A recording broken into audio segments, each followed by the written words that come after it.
champion duelist would be immediately ready for a fight. Also that as soon as I appeared on the stage, the trial may commence without a hitch. Am I right? Yes, that is correct. Well, Chlorand, I must commend you for your courage. Only the most outstanding champion duelist in all of Fontaine would accept a duel with an Archon without flinching. Thank you. As for you, Traveler, I suppose your role was to keep me distracted with conversation once you found me in Poisson. You'd make sure that I didn't notice anything amiss before revealing yourself as my prosecutor once we'd arrived onto the stage.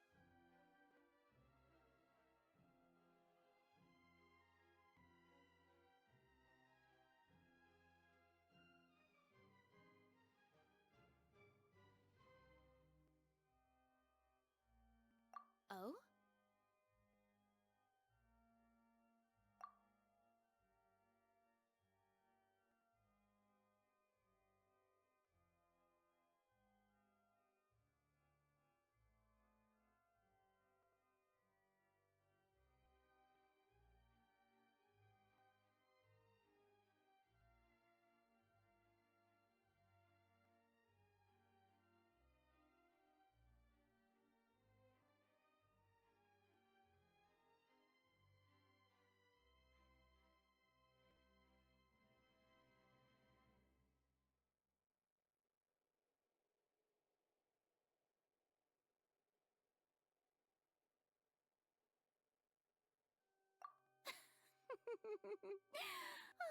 Is that so? Then I suppose I must have missed my final chance. It's fine. It matters not. What's done is done. The stage is already set, so there's no reason to disappoint the audience. Let's see this trial through to the very end.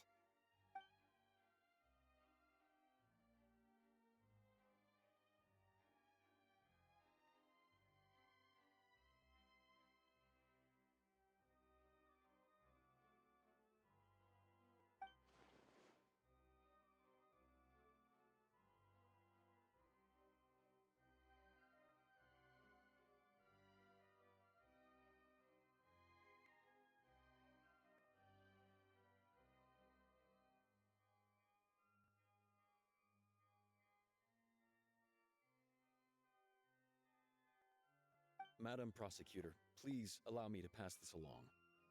This is a document that Miss Charlotte applied for and received permission to share with you during the trial. According to her, it should speed up the proceedings. Huh? Charlotte wanted to give us something? Oh, so she's here too! Hey, Charlotte! Oh, let Paimon see. Isn't this the exclusive interview that she did with us before? So she's already finished it, huh? Wait, then that means this document is a perfect timeline of everything that's happened ever since we stepped foot in Fontaine! So in other words, we can refer to this anthology of evidence every time we want to use something from Ardernia's evidence for an argument!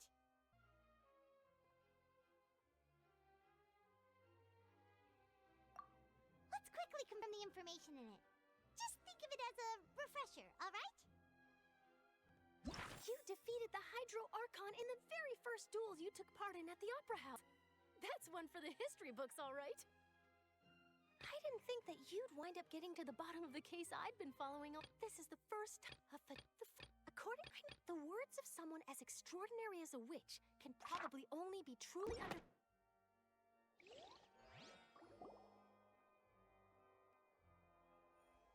The prosecution and the defense are both in position. The trial shall now begin. Oh, come on, Nervylette. There's no... Just fast forward to the part where the Of course, it is only natural for humans to struggle to understand the action of a god. However, you will need more than that to convict me of a crime. That's true, but my charge here is unrelated to your conduct as an Archon. In Instead, I would like to charge you as a fraud who's never been the Archon in the first place. Wait, what was that? Lady Furina's a fraud? Hey, I came here thinking that we were going to try the Hydro Archon for forsaking our duty, but did I hear that right? She's not our Archon at all? Charge accepted. Lady Furina, do you plead guilty to the charge?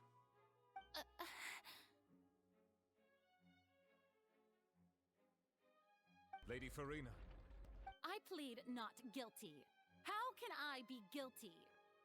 There is no way that I, Focalor, otherwise known as Furina de Fontaine, a member of the Seven and the Regina of all waters, kindreds, peoples, and laws of Fontaine, could be anything other than your true Archon. Yeah. Even though Lady Furina can be rather eccentric, isn't it going too far to doubt her very identity? Yeah, I've never questioned her identity either. Sure, Lady Furina can be super irresponsible, but what grounds does that prosecutor have to make such a huge claim? I have cause to believe that common sense will prevail in this case. Many of the members of the audience have known me as the Hydro Archon ever since they were born. See? Even the Oratrice has decided to show me its favor. If you wish to drop the case, I can promise you as the god of justice that you will not have to face trial for— An argument with near impossible odds, huh? We have to not only refute Furina's claims, but also overturn— Well, I tried to give you the chance to surrender. If you must persist, then let me ask. If you believe I'm not the Archon, then what manner of being do you think I am? And if I was not the Archon, then how did I manage to live for over 500 years?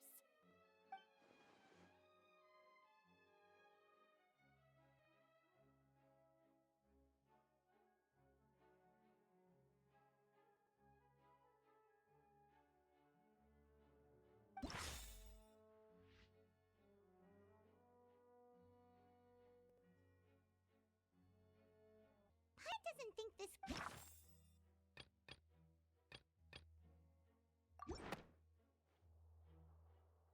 First of all, you may be a. Who gave you that idea? Was it the maid? A curse? I once thought it possible that the aura of an Archon might naturally resemble a type of curse. But in light of this claim, perhaps what I sensed was not your divinity, but a curse after all. Neverlet sensed it too, huh?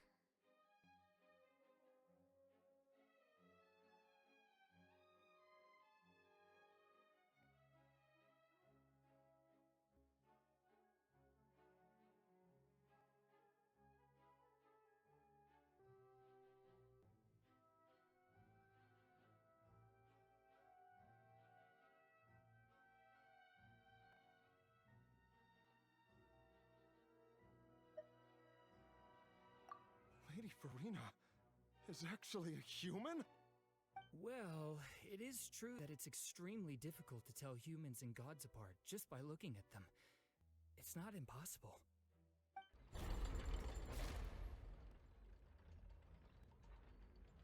Well, don't start celebrating too early now.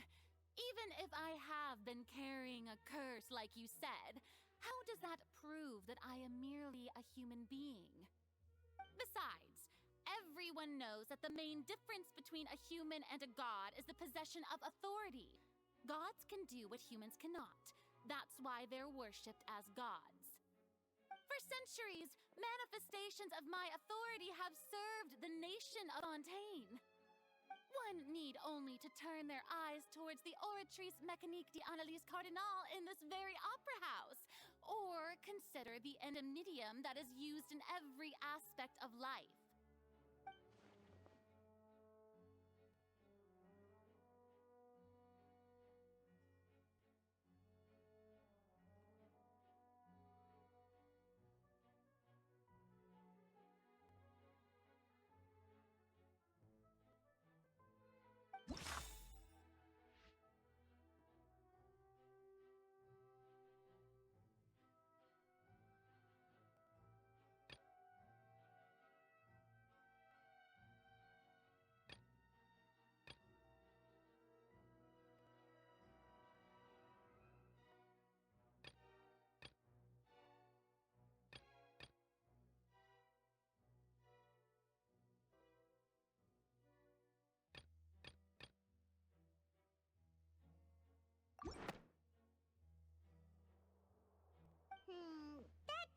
one, right?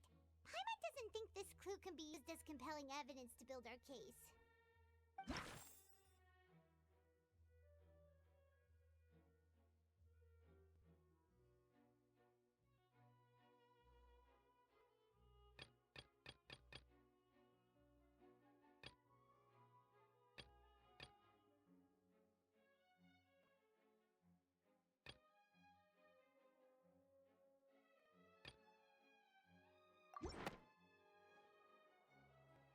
You tried to reference the Oratrice. But weren't you as confused as all the rest of us when the Oratrice declared Child to be guilty without any proof? Otherwise, you should have come up with a good explanation for that by now. Didn't I make myself clear at the time? The decisions of the gods are naturally difficult for humans to comprehend. There is no need to provide an explanation. Lady Furina, I believe a reminder of your current circumstances is in order. While the court is in session, the principles of justice and the law must come before all else. While you are an Archon, you are also first and foremost the defendant in this trial. You will prove yourself unable to defend against the prosecution's charges if you continue to withhold vital information against the rules of the court. I never thought you'd use that kind of rhetoric against me. That was no trick of rhetoric, Lady Furina. I've merely reiterated the rules of the court. Rules that all should respect and follow. So, you neither knew why Child was declared guilty, nor did you understand the structure and operations of the Oratrice. Instead of having been created by you, the manifestations of authority you mentioned have been made by the real Hydro Archon, haven't they? The real Hydro Archon? Well, now you're really losing me. It is true that I did not know why the Oratrice gave out a guilty verdict that day. But the Oratrice handed out that verdict unilaterally, and it has been operating independently ever since it was first created. You can't argue that just because a divine creation is flawed, that the god behind it must also be no god at all. She's still throwing out all kinds of excuses. Seems like she's confident that we won't be able to... My power as an Archon. There are many ordinary citizens in the audience. How can I just carelessly demonstrate the formidable power of an Archon? If that poses a concern, I'm prepared to extend my protection to the audience. You don't need to go that far.